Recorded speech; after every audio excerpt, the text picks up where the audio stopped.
అందరికీ నమస్తే అండి. గత 10 సంవత్సరాలుగా దేశ చలనచిత్ర పరిశ్రమని అంటే దేశం మొత్తం మీద సినీ రంగాన్ని టాలీవుడ్ విపరీతంగా డామినేట్ చేస్తోంది.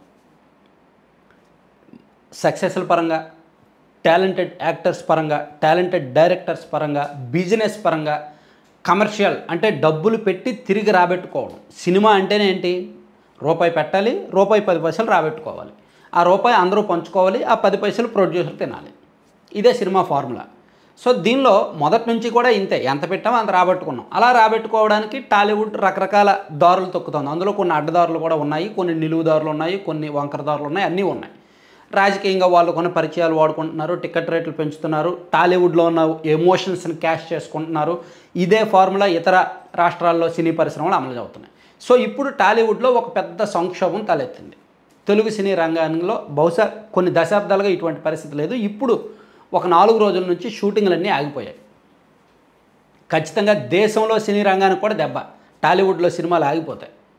ఎందుకంటే సుమారుగా ప్రతి సంవత్సరం ఇండియా మొత్తం మీద 5,000 కోట్ల సినిమా బిజినెస్ జరుగుతుంటే అందులో 40% సినిమా బిజినెస్ ఓన్లీ టాలీవుడ్ నుంచి, మోర్ దెన్ 40% అనుకోవచ్చు.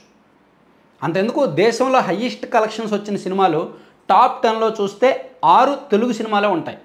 బాహుబలి 2, పుష్ప 2, కల్కి అండ్ ఆర్ఆర్ఆర్, ఇవన్నీ కూడా టాప్ 10లో ఉన్న సినిమాలు. సో అంటే అంతగా డామినేట్ చేస్తుంది. అటువంటి తెలుగు సినీ రంగంలో ప్రస్తుతానికి 4-5 రోజుల నుంచి షూటింగ్స్ ఆగిపోయాయి. కారణం ఏంటంటే తెలుగు సినిమాల్లో కార్మికులు, అంటే సినీ రంగం అన్నాక కార్మికులు ఉంటారు, టెక్నీషియన్స్ ఉంటారు, కెమెరామెన్ కావచ్చు, కొరియోగ్రాఫర్ కావచ్చు, అసిస్టెంట్ డైరెక్టర్లు కావచ్చు.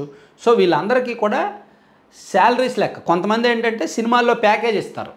ఇదిగో బడ్జెట్ ఎంత ఉంది, డైరెక్టర్కి ఒక 30 కోట్ల రెమ్యూనరేషన్ ఇచ్చారనుకో, ఆ డైరెక్టర్ దగ్గర ఒక టీం ఉంటుంది, అసిస్టెంట్ డైరెక్టర్స్.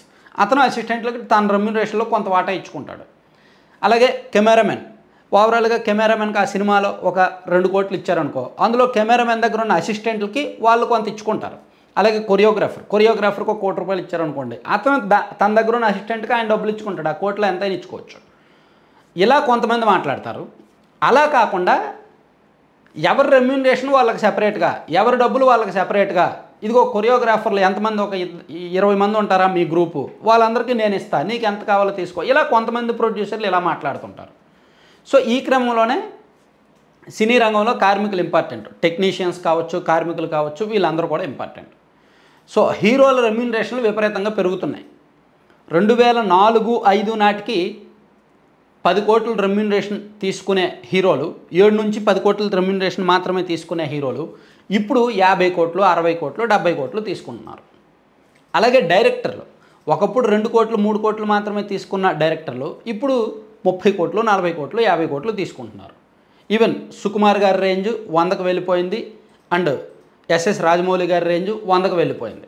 సో వాళ్ళ సక్సెస్ని బట్టి, వాళ్ళ బడ్జెట్ని బట్టి, వాళ్ళ కమర్షియాలిటీ, దీన్ని బట్టి వాళ్ళకి ప్రొడ్యూసర్లు కూడా అలాగే డబ్బులు ఇస్తున్నారు. అయితే టెక్నీషియన్స్కి మాత్రం పెరగట్ల. సో అందుకని తెలుగు సినీ రంగంలో ఉన్న కార్మికులందరూ కూడా మాకు వేతనాలు పెంచాలి, 30% పెంచాలి, అంటే ఇప్పుడు 1000 రూపాయలు ఇస్తుంటే 1300 ఇవ్వాలి మాకు రోజుకి అని లెక్కల్లో ఉన్నారు. ప్రొడ్యూసర్లు మాత్రం దానికి ఒప్పుకోవట్ల. ఇప్పటికే సినిమా ఖర్చు పెరిగిపోతుంది, బడ్జెట్ పెరిగిపోతుంది, మీకు 30% పెంచితే మేము 100 కోట్లలో తీయాల్సిన సినిమా 130 కోట్లు అవుద్ది, అప్పుడు మేము రాబెట్టుకోవడం కష్టం.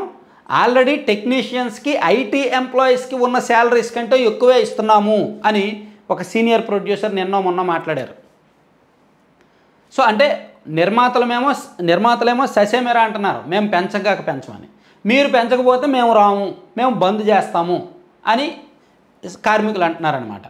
దీనికి ఆల్టర్నేటివ్గా మీరు రాకపోతే మేము కొత్త వాళ్ళని తీసుకుంటాం, ఆల్రెడీ చాలామంది ఎదురు చూస్తున్నారు సినీ రంగంలో పనిచేయడానికి, చాలామంది ఉన్నారు, సో మేము వాళ్ళని తీసుకుంటామని వీళ్ళు అంటున్నారు, ప్రొడ్యూసర్లు అంటున్నారు. మీరు వాళ్ళని తీసుకుంటే ఎలా షూటింగ్లు జరుగుతాయో చూస్తాము, జాతీయ స్థాయిలో మాకు మద్దతు ఉంది అని చెప్పి తెలుగు సినీ రంగంలో కార్మికులకు, ఇతర సినీ రంగాల్లో కార్మికులు కూడా, నేషనల్ యూనియన్స్ కూడా మద్దతు పలికాయి. అంటే చిన్నగా మొదలైన ఈ వార్ కాస్త ఇప్పుడు పీక్స్కి వెళ్ళింది. సో ఈరోజు 11 గంటలకు ఆల్రెడీ 2 వర్గాల నుంచి భేటీ జరుగుతోంది. ఇందులో ప్రస్తుతానికైతే ప్రభుత్వాలు ఇన్వాల్వ్ అవ్వాల, నాయకులు ఎవరూ ఇన్వాల్వ్ అవ్వాల. సాధారణంగా సినీ రంగంలో సమస్యలు వస్తే సినీ రంగమే పరిష్కరించుకోవడం అలవాటు.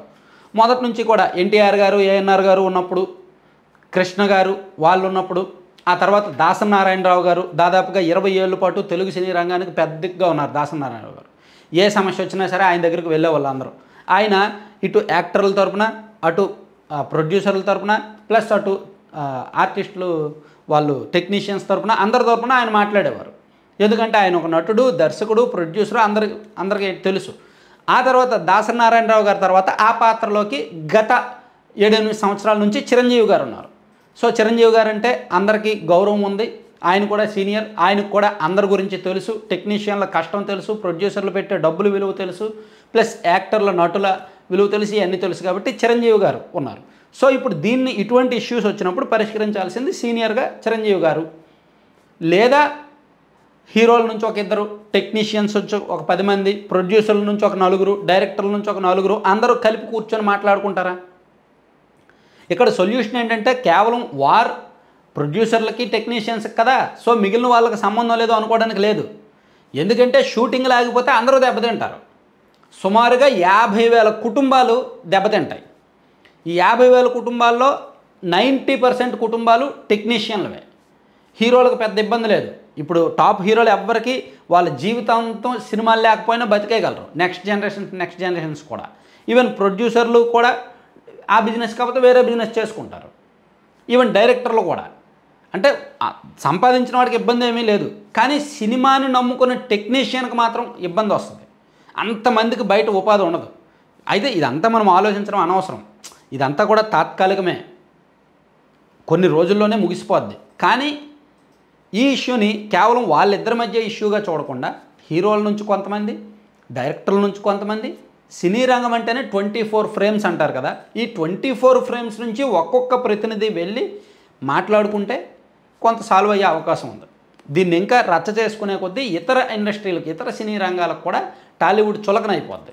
వీళ్ళు పెద్ద పెద్ద సినిమాలు తీస్తారు, వీళ్ళు 100 కోట్లు పెట్టి సినిమాలు తీస్తారు, కానీ కార్మికులకు కూడా సరిగ్గా డబ్బులు ఇవ్వరంట, అదిగో వాళ్ళు గొడవ చేస్తున్నారని చులకనైపోద్ది అనమాట. మరోవైపు మీడియాకు కూడా చులకనైపోతారు. ఆల్రెడీ 2 నెలల కిందట థియేటర్ల బంద్ అనే వాదన కారణంగా మీడియాకు చులకనైపోయింది తెలుగు సినీ రంగం. ఆ తర్వాత ఏదో సాల్వ్ చేసుకున్నారు. పవన్ కళ్యాణ్ గారి సినిమా రాకముందు బంద్ చేస్తారని చెప్పి గొడవ అయింది, పెద్ద ఇష్యూ అయింది. ఆ తర్వాత ఏదో సాల్వ్ అయింది. సో ఇప్పుడు మళ్ళీ కార్మికుల గొడవ కారణంగా మళ్ళీ కొత్త ఇష్యూ తలనొప్పి అనమాట. సో దీన్ని ఎంత త్వరగా సాల్వ్ చేసుకుంటే అంత మంచిది. సో ఏం చేస్తారనేది చూద్దాం.